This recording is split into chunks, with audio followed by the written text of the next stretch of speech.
আজকে ঘুম থেকে উঠে আমি আমার চুলকানি পাড়ার রাস্তার মধ্যে উঠে চুল ঠিক করতে লাগলাম, কারণ আমাকে চুল ঠিক করে যেতে হবে টোটোতে করে দাদাকে ছাড়তে।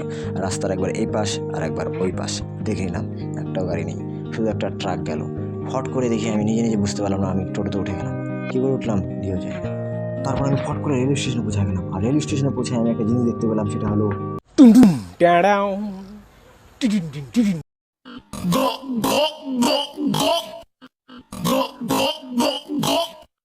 তো ইনি হলেন আমার দাদা, যিনি শিলিগুড়ির থেকে আমাদের রায়গঞ্জে আসতে অনেক কষ্ট করে এসেছেন। তাই আমি শিলিগুড়িতে আবার ছাড়তে গেলাম অনেক কষ্ট করে। কিন্তু ইতিমধ্যেই আমি দেখতে পেলাম বৃষ্টি পড়তেছে, তাই আমি আমার জাপানিজ ছাতা নিয়ে খুলে চুপচাপ চলে আসলাম কাল্টি মেরে, কারণ আমাকে ভেজা যাবে না, বাড়িতে যেতে হবে। আর যখনই আমি আমার জাপানিজ ছাতা টুং করে টান মানে বন্ধ করলাম, তখনই চারপাশের লোক কীভাবে জানি ছড়ে ছড়ে ভাগতে লাগলো, বলে জাপানিজ জাপানিজ জাপানিজ জাপানিজ। আর আমি বললাম না, আমি জাপানিজ না ভাই, জাপানিজ না, কারণ আমি চাইনিজ। যখনই বললাম তখন ভাগতে লাগলো, আরে ভাই দাঁড়া দাঁড়া, বৃষ্টির ছাতাটা খুলে নিই। ছাতা নিয়ে ওদের পিছনে আমি দৌড়তে থাকলাম। তো গাইস, আমি ওদের পিছনে দৌড়তে থাকি, তোমরা ভিডিও দেখতে থাকো আর কমেন্ট করতে থাকো কেমন ভিডিও লাগলো। নেক্সট ভিডিওতে দেখা হচ্ছে।